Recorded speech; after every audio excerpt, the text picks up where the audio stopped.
Pleasure you could stay with us. Now we start from Nigeria, where it is some minutes to close of polls. Nigeria is electing a president, vice president, Senate, and House of Representatives. More than 93 million people are registered to vote. This is seen as the most unpredictable in recent Nigerian history. Now, the ballot counting and collating process is expected to take several days. Well, the Nigerian Traders Union Association has revealed many Ghanaians living in many Nigerians, I beg your pardon, living in Ashanti region have expressed high interest in today's elections, as many have to travel to their country to vote. President Kizito Obiora says about 30% of Nigerians living in the Ashanti region have made the leadership aware of their plans. I'm talking to you, and a lot of us have traveled. Many of us have traveled to Nigeria. Though I didn't travel because of one thing or the other. If not, I was supposed to be in Nigeria by now. In fact, I plan to go very seriously. I believe that over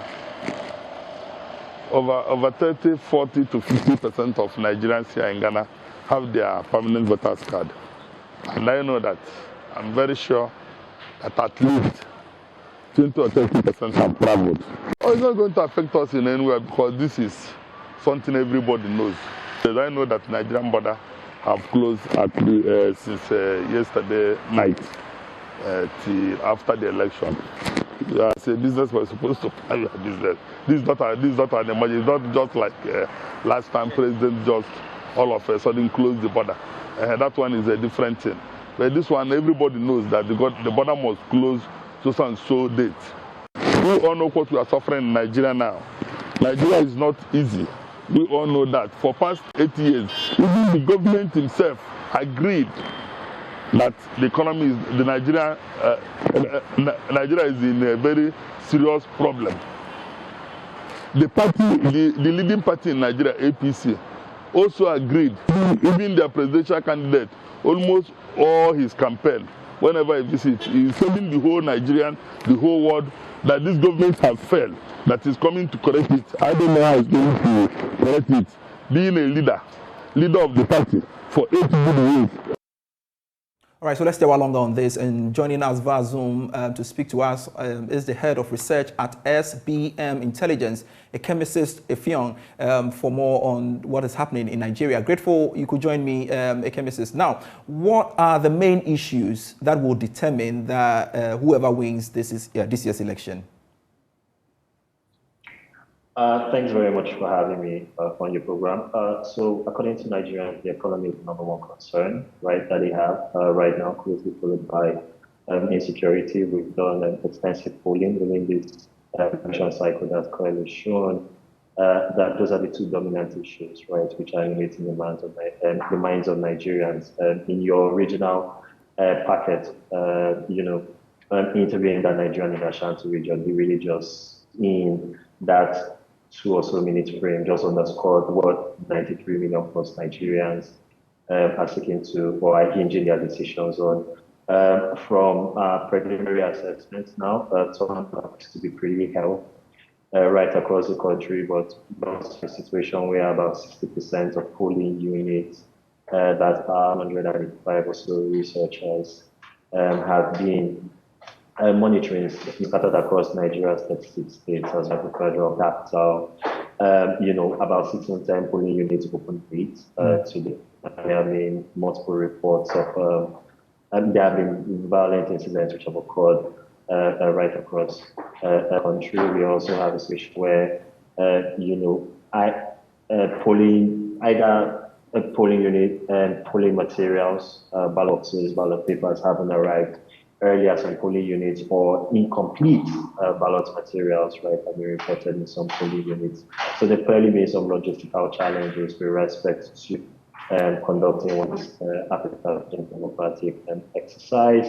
All of the main presidential candidates have voted in their various polling units, but already one of the candidates, I think, the front. The flag bearer for the current ruling party, right, has complained about some of these logistical challenges, as it were. So it's looking as though, even though polling units are scheduled to close right about now, there might be extended voting heading late into the afternoon. And, some observers are already pushing the idea that some polling units being so set back in terms of accreditation, as well as voting, that INEC is polling in some polling units right into tomorrow. And Femi says, I'm very much interested in knowing the voter perception on security. Break it down for me per your analysis. What does it look like? As you can see on the screen, right, more than half of Nigerians that we polled in our last survey and said they have encountered a security incident during the past electoral exercise. It's worth noting that 4 in 10 Nigerians will be voting in this particular election cycle for the very first time. A lot of those voters, will be young voters under the age of 34. But Nigeria is dealing with an elevated insecurity situation that cuts across every region and every state of this country. And so naturally, as a result of that, it's going to be very hard to strip out violence from our elections.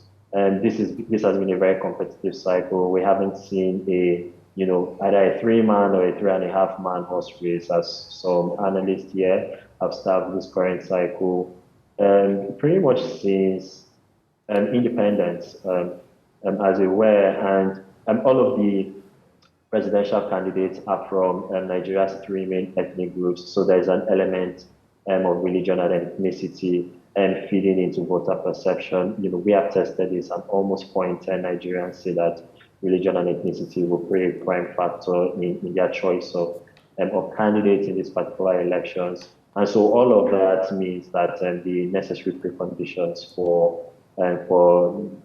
pockets of violence or mostly violent exercise, right, already exist, and we're already seeing that happen. In Lagos, where I am, there have been reported incidents already. I think we've cataloged reported incidents in about 10 of Nigeria's 36 states right now, and we expect those numbers to continue to rise. On a bit about the election-related violence, help me understand how the figures look like.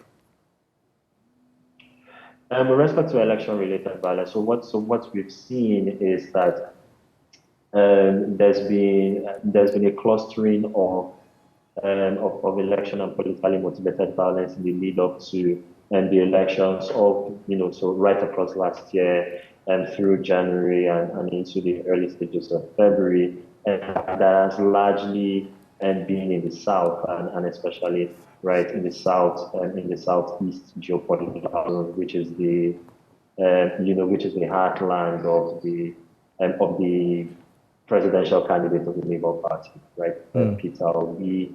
INEC offices have been targeted in almost every state in the southeast, as well as a couple of states in the southwest geopolitical zone, which is the heartland of the ruling party candidate, Bola Tinubu. And so really, what you've seen is, because INEC has instituted, that's the electoral body here in Nigeria, has instituted mostly robust institutional frameworks to curb things like, vote buying, ballot stuffing, in aggressive thumb printing of ballot papers, or such things as ballot snatching, that a number of political actors have resorted to using violence as a suppression mechanism to prevent people from even getting a chance to cast their ballots, right, and just generally creating that environment of instability and volatility, so that as many people as possible make the calibration that it's not worth going to their polling units today on election day. Having said that, we've also seen very heightened interest in this cycle, and we've had many people tell our. And talking about the elections, INEC approved budget as well. How much are we looking at? Our researchers that, notwithstanding all of the logistical and security concerns, they will cast today as best as they can throughout right on. All right. So, FMSS, I'm asking that. How would the INEC budget approval, improve the electoral system in the country?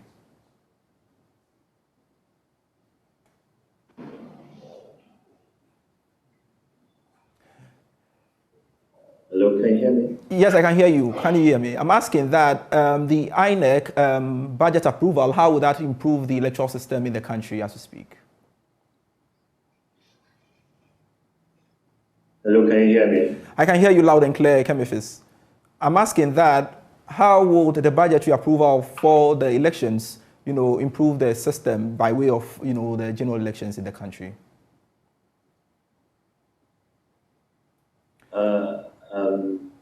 I'm sorry, I can see you, but I think I've lost my audio for a minute. Okay, so I think your question pertains to INEC. Exactly, INEC, yeah.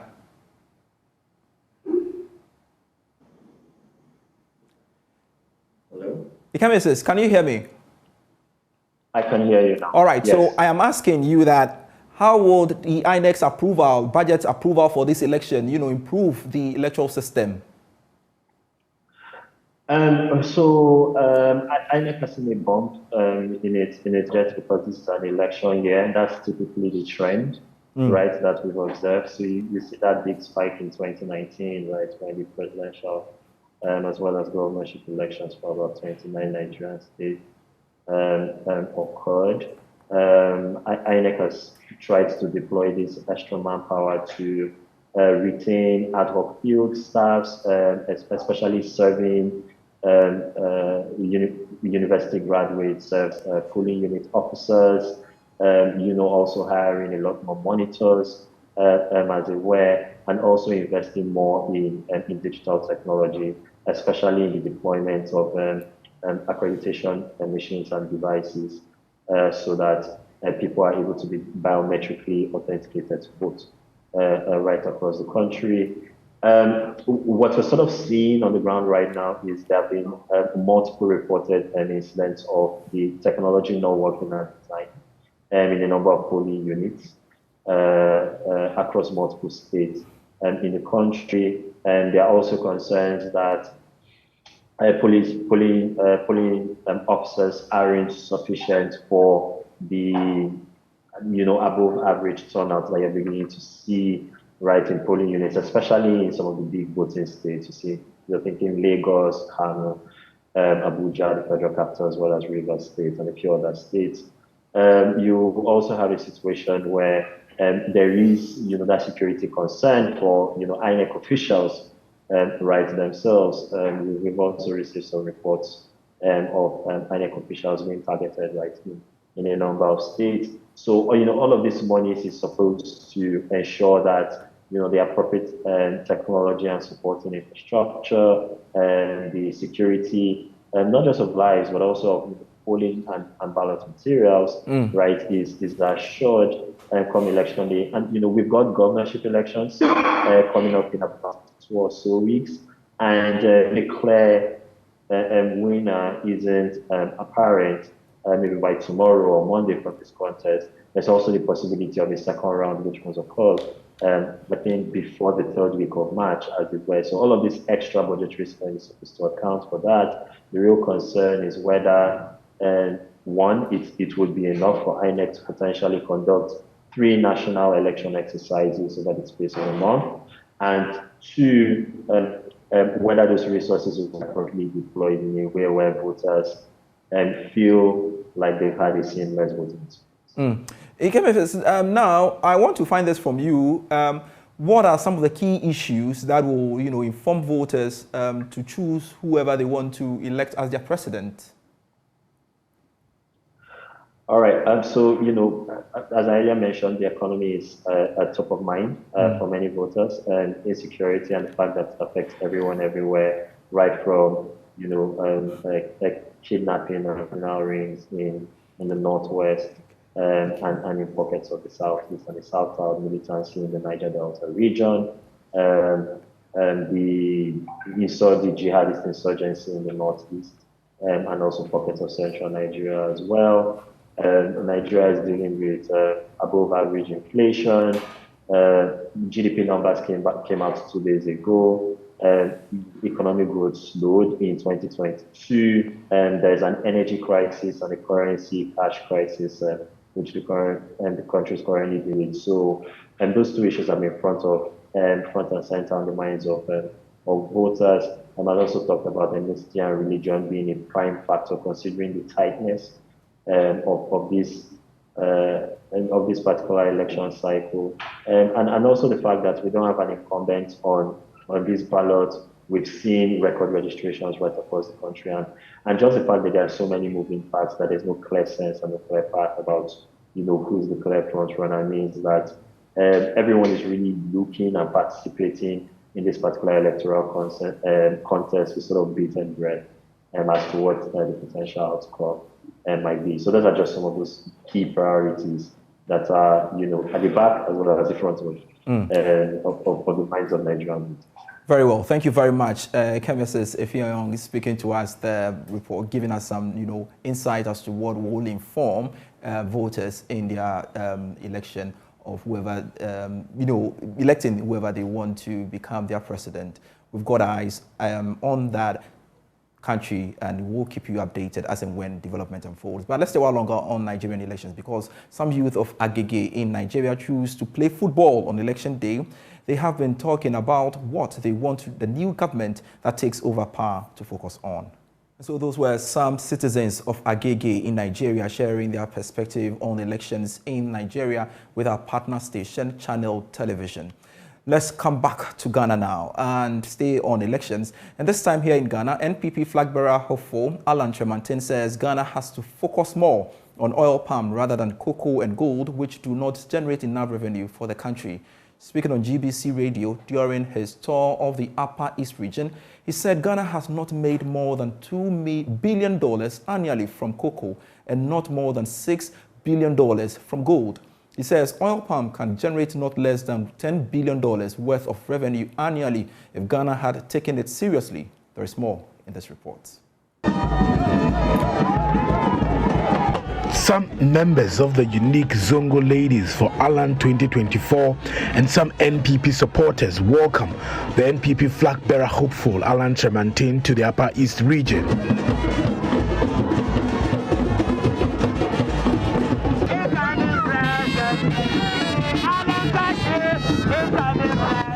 Here at the Backah market, he interacted with some of the market women who shared some of their challenges with him. He assured them the Kufuor-led government is working to resolve their concerns. Alan Tremantin also visited the Backah Mosque, where he interacted with some of the Muslim leaders. In an interview on GBC Radio, he said if Ghana had paid more attention to oil palm, it would have been generating $10 billion revenue for the country, more than what cocoa and gold generate for Ghana.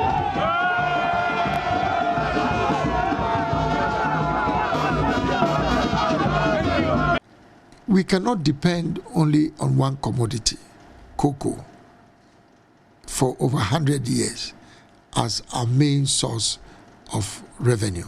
It simply is not sustainable. We have not made more than $2 billion per annum from cocoa. Yes, cocoa has served as well, but it was my opinion when I was Minister for Trade and Industry under President Kufuor that we need to move beyond cocoa and gold. Even if you take gold, we've not made more than $6 billion from gold. And 90% of those proceeds, export proceeds from gold, actually does not come to our country. So whichever way you look at it, focusing on cocoa, for which no value is added, and focusing on gold is a cul-de-sac policy, economic policy orientation. Malaysia, which learned the cultivation of oil palm from Ghana in the 60s, has consistently for over, 5 decades earned more than $20 billion every year from oil palm alone. So if your gold resources is giving you not more than $6 billion a year, in spite of the fact that it is gold, if your cocoa is not giving you more than $2 billion a year, and you have a sector that can generate $20 billion every year, then I think it just makes sense that we should have been focusing on a sector like the oil palm sector in terms of employment creation, in terms of export revenue, and incidentally, palm oil is one of the most widely used industrial raw materials. It goes into literally everything that you can think of. He says the 8-year cycle for political parties in the country does not help with development, but rather causes discontinuity in government projects and policies. There seems to be a convention in this country that we have political cycles.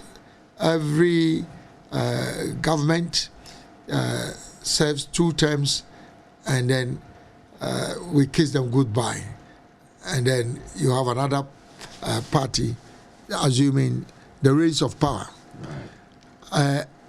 I'm not sure that this has been a productive and constructive convention for our country. Because essentially you have a situation where the projects that are started under each government over the 2 terms that they will be in office come under serious attack and scrutiny when a new government assumes office.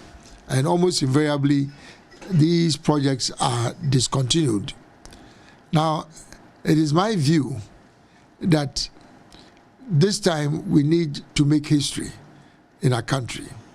And for the first time, to try and ensure that we keep the MPP in office, which we are branding as breaking the 8. And it is important to ensure continuity in governance, and then also to ensure policy consistency and coherence. If that is the case, then obviously you need a leader who the people of Ghana would agree to have him as the leader of our country, in spite of this convention of the party, the ruling government, having been in office for 8 years. And now to the camp of the NDC, and the women's wing of the National Democratic Congress has refuted claims that the group paid for the forms of flag bearer Hofo, Dr. Kwabena Dufour. This comes after the party's Ashanti Regional Women's Organizer, Gloria Huze, claimed the group paid to pick the forms for the aspirant. The larger women's group says, though they are not against the move of their leader to declare support for Dr. Dufour's candidature, they have no stance in the presidential race. Nanaya Ojima was at the press conference in Kumasi and has filed this report. The group consists of women organizers from various constituencies in the Ashanti region. All gathered at the press conference denounced knowledge of the claim they were involved in purchase of presidential nomination forms for the former Minister of Finance. On Thursday, NDC Ashanti Women's Organizer Gloria Huze led a team to pick nomination form on behalf of Dr. Kwabena Dufour. She emphasized the women's wing of the party in the Ashanti region took the decision. Ashanti Regional Women's Wing. And you decided this year. Ashanti Region Women's Wing of the NDC decided to purchase the forms, and you have given us a form. You have proved that the party is democratic. Dr. Dufour will fulfill all obligations and submit the form.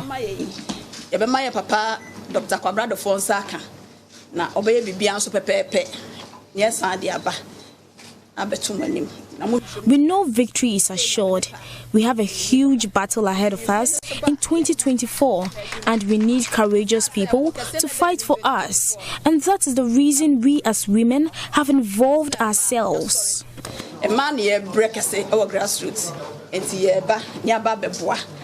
But the women's wing have described the comment of their leader as lies intended to create false impressions among the party leadership. the form. There was nothing like that. And we stand to clear the statement that we haven't made any decision. She made that decision personally by herself. We didn't say her. So whatever she is doing, she is doing it personally. Said yesterday that we contributed some amount of money for her to pick up a form for Dr. Kwabena Dufo, which is false and should be treated as a contempt that it deserves. Because it's never true. We've never had a meeting to support any candidate. Speaking on Insure FM, the women's organizer Gloria Huze has admitted she erred in her statement. Election committee, make us a man me bo mudi na me koka say me name women's wing buy.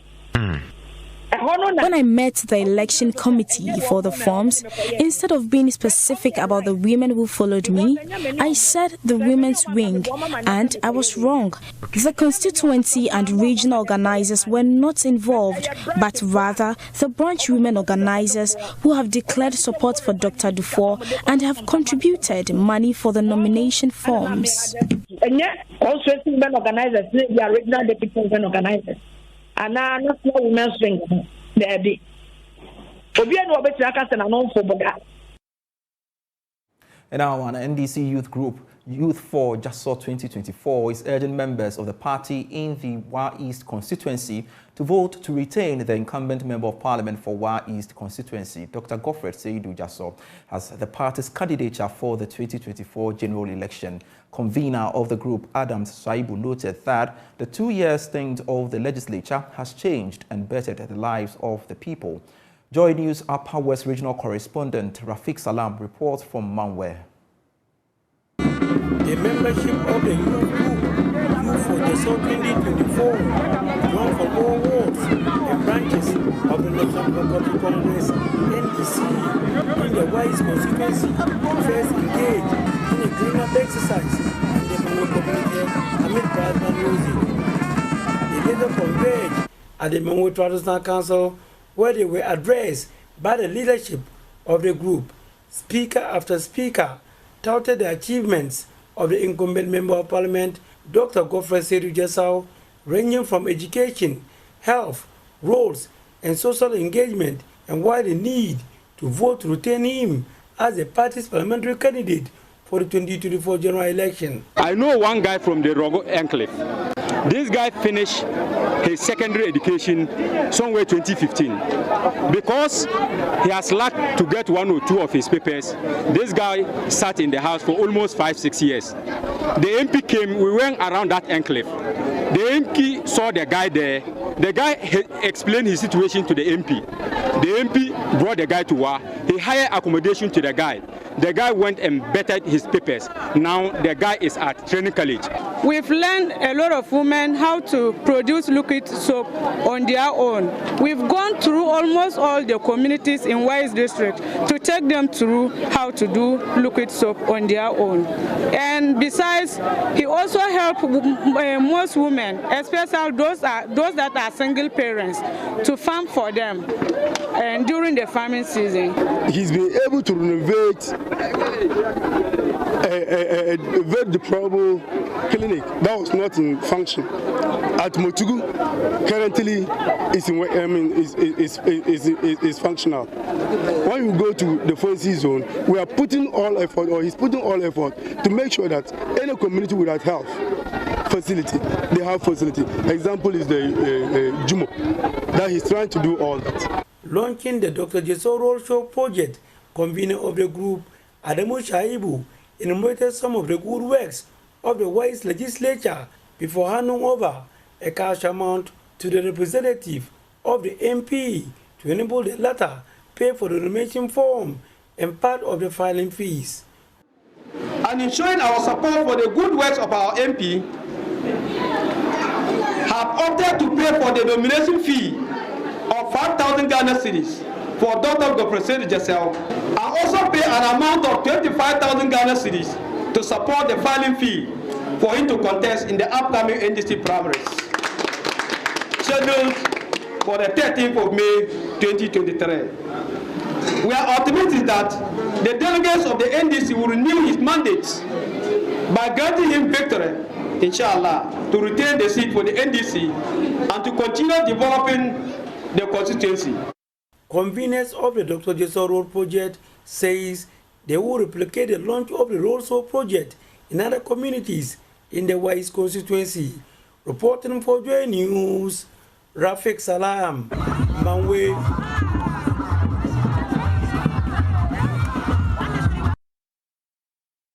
Meanwhile, the National Democratic Congress has officially closed the nominations for its parliamentary and presidential elections. Today, both presidential and parliamentary nominations were opened for interested aspirants to pick forms on 21st February 2023. Now, chairman of the Elections Committee, Lawyer Kakra Isamwa, at a media engagement after a close of nominations, announced that 4 applicants have picked up forms to contest the upcoming elections. He mentioned former President John Dramani Mahama, Dr. Kwabena Duffuor, Kojo, and one Ernest Kweku Kobia. Now, according to Mr.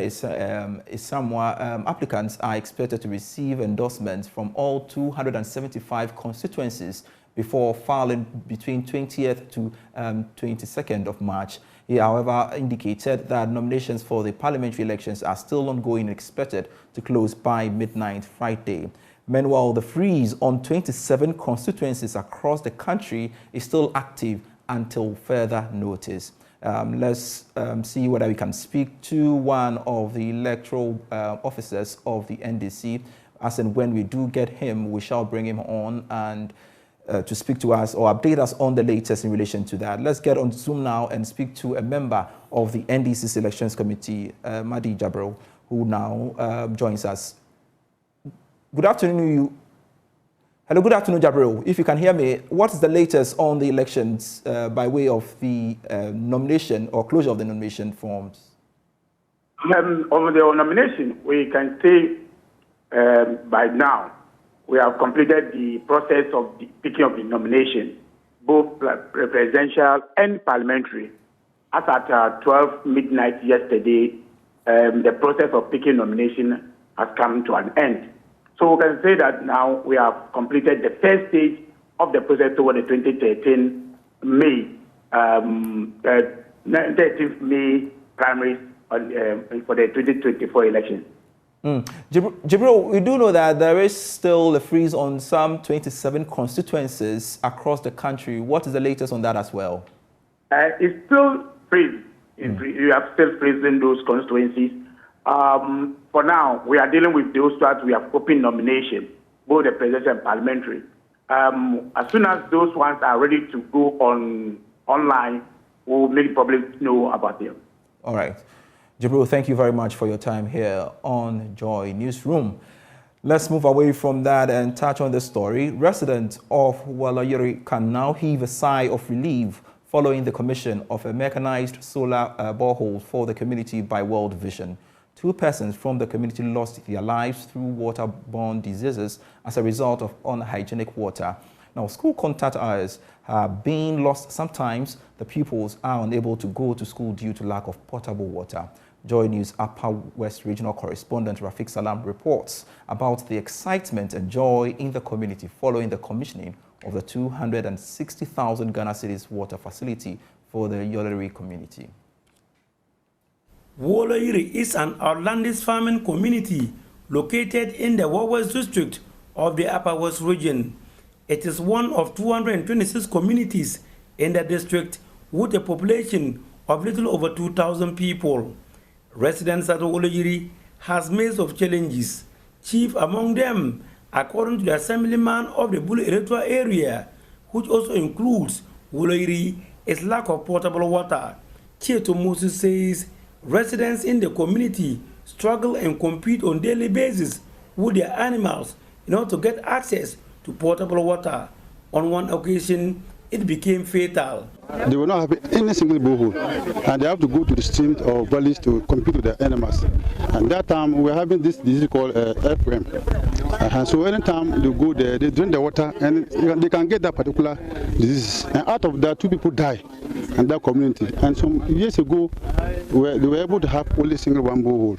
And that one, it was a competition between the community members. And when they go there, because the borehole is only one, they normally fight among themselves and create immunity among the community members. Pupils in the community are not left out either. Francisca Tulunye shared their frustration. There was a time that we will not get water and Bav go to school. So at that time, every student didn't go to school at that day because of water. So at that day, we all absent from school. All will however be a thing of the past following the commissioning of a solar mechanized borehole for the community by World Vision. It is valued at 268,000 Ghana cedis and comprised of the borehole, submersible pump, and its accessories, solar panels, concrete structure, tank, pipe networks, and pipes. Well, World Vision started working here about 4 years ago in what we call an area development program. And as you know, World Vision, our goal is to reach the most vulnerable and deprived populations. We're here today because the people here were suffering. Women were walking hours and not able to find good potable water. The children in the households were sick. Husbands couldn't go to farm. So we saw a great need to put in this solar mechanized borehole. Not only does it provide one water point, but we're providing water to 3 different locations in the community. West Africa World Vision International leader, Carla Denizat, joined by the West District Chief Executive, Vade Dorothy, commissioned the water facility. Encourage you to maintain that team effort, that teamwork, so that this mechanized well can last for generations to come, and that many more of these wells can come to this community. But it will only be possible if all of you work together as a team to ensure that every single person that needs water gets water in this community. What was District Chief Executive Vade Dorothy was thanking World Vision for the solar mechanized borehole, urged them to expand the facility to the other half of the community to enable more people benefit from the project. If they have potable water, they will be able to do dry season gardening. They will be able to do dry season gardening, thereby adding more nutritious value to the food that they give to the children. We know that when a child eats properly, the brain too works properly. So if this water project is extended far, it will go a long way to help the parents of the women, particularly the women of this community, to do dry season gardening, whereby they will grow vegetables, tomatoes, and whatnot, to always make the meal nutritious for the children. Francisca Tulunye is excited and some of the benefit the people will derive from the project. This water helps us to go to school early.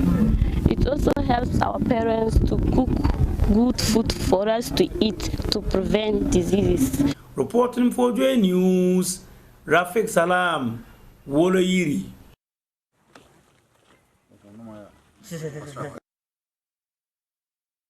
Remember, you're still watching Joy Newsroom with me, Pious, Kojo, Backah. There'll be more after this break.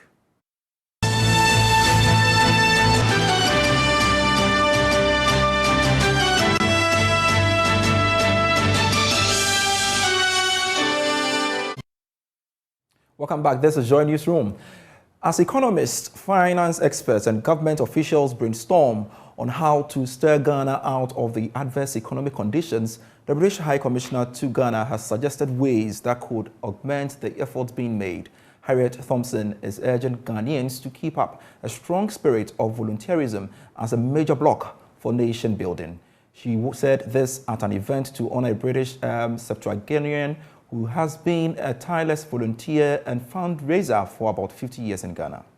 It is in recognition of these valuable services to the British community in Ghana and to Scottish-Ghanaian relations that Her late Majesty Queen Elizabeth II appointed you to be a member of the Most Excellent Order of the British Empire. Labranda Akofiosowa received a badge of honor in the name of the late Queen Elizabeth II as a member of the Most Excellent Order of the British Empire for her 52 years of voluntary work in Ghana. Brenda, as she's commonly known, has been a key member of the Caledonian Society of Ghana, which was instrumental in the setting up of the burns unit at the Kolebu Teaching Hospital. Brenda did not see this coming. I was totally astonished because I was told I should come to the High Commission and I should come alone. When I came in, it was so beautifully set. So it was a very big surprise when I discovered what it was. I was gobsmacked. British High Commissioner to Ghana, Her Excellency Harriet Thompson, underscored the importance of voluntary work and why people must be encouraged to partake in it despite the economic downturn. It's from the grassroots level, sharing food with people, through to the higher level organisations working out what they can do to support their employees, from their family perspective as well as the wider communities, the advice that people can give to people that they know or to people even in government, frankly. So at all of the different levels, as communities are experiencing hardships, volunteering becomes even more important. The recipient of the Badge of Honor, Labranda, shared a bit of her journey with Joy News and why values of community and service must be upheld. I served on several places, like, I can't even remember, Deputy Chieftain and Treasurer, so that formed one of my first introductions into what foreigners do in Ghana while they're here, and it was quite uplifting to discover how much they were doing to try and help. If you want to do something strongly enough, it's usually possible. She was joined in celebration by her family, friends and loved ones. At first, I was a little skeptical because the way she got the invite, I was like, hey, have you been scammed or what's going on? Someone's asking you to come alone to the British High Commission? This sounds weird, Mom. But really glad that it turned out to be authentic and that it really was recognition of the work she's done and her contribution to making connections between Ghana and Scotland. In a way, I'm kind of glad it happened at this time, because when you get to a certain age, you start to feel irrelevant in the world. You're not so sure of your contribution. So for our mum, I think it was perfect timing to just build up her confidence again and remind her of all the good that she's done for other people and for the country that she comes from, Scotland. Linda Dako's report for Joy News. Now, parents and students are growing impatient as many of them return to the self-placement center at the Nat Hall to resolve challenges with their school placement. Some of them tell Joy News they have visited the center more than once and are yet, of course, to get their wards placed in schools. Meanwhile, the coordinators say they are working round the clock to get every issue resolved in good time. My colleague Michael actually visited the center earlier in our reports. Hundreds throng the Nat Hall in Accra with the hope of either finding a school or making changes to their placement. At the upper floor of the hall are frustrated parents who visit the center daily.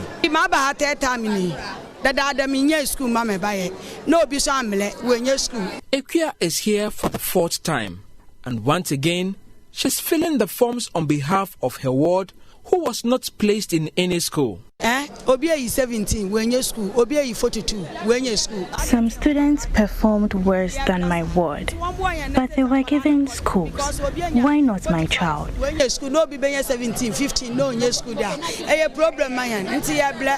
On the ground floor, many more await their turn.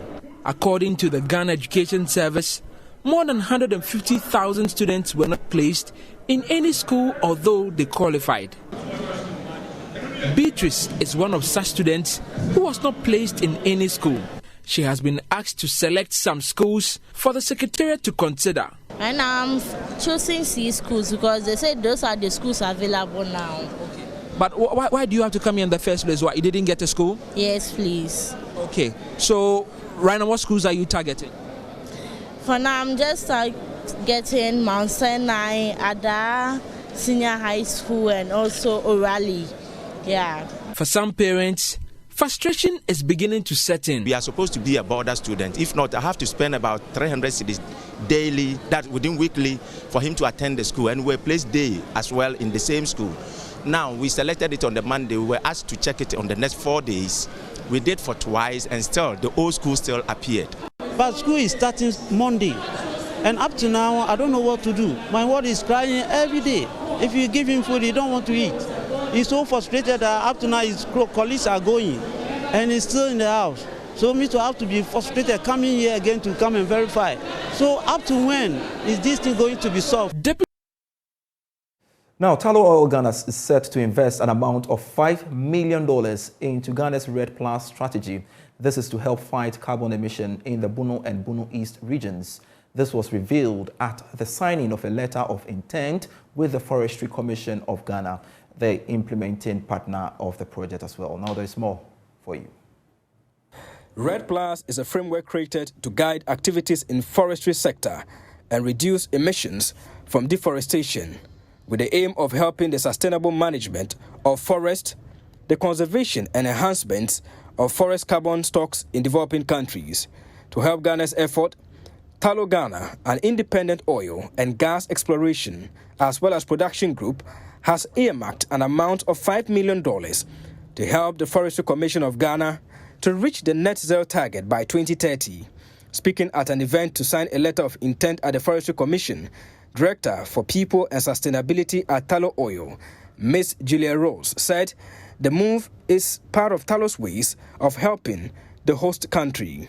We're taking this step because it's a key element of our net zero strategy. So our net zero strategy, we've set an ambition to be net zero on our scope 1 and 2 emissions by 2030. And there are two elements of that strategy. The first one is to decarbonise our assets, and we're eliminating routine flaring from our assets 10 and Jubilee. But we will always have what we call hard to abate or residual emissions that we need to offset to get down to zero. And we want to make sure that we are investing in projects in our host countries. Chief Executive Officer of the Forestry Commission, Mr. John Alote, said the partnership is significant towards achieving the net zero target. Partnership with Tallow is for activities in the transitional zone of Ghana, signaling yet another significant REDD+ milestone for Ghana as we begin to develop interventions for the third ecological landscape program, in line with the 20-year REDD+ strategy launched in 2016. The Forest Commission is particularly enthusiastic about this engagement with Tallow PLC, as it will open the channels for engagement with other companies and also demonstrate a proof of concept for sustainable transition energy towards net zero decarbonization in the voluntary carbon market space, which also fosters community development and empowers livelihoods. He further gives details on how the project will be implemented. The main focus of most of these emission reduction programs is focused on the forest, deforestation, and then forest degradation. So what we are doing is I will be planting trees in that area, but looking at how to protect the what we have already in those areas and look at the livelihoods of the people. And then some areas that would be able to bring all the communities' involvement in the whatever interventions, because these interventions will last for a while, and we need ourselves as a country to be able to carry on. So the communities are a key component of these interventions. This initiative by Tallow Oil, if properly managed, will help improve the environmental situation in the country. For Joy News, Prince Kwame Kodegas report, read to you. And that's it for the bulletin. I am Pious, Kojo Backah. You can always get news when you log on to myjoyonline.com. Grateful serving you. Do enjoy the rest of our programs. Bye-bye.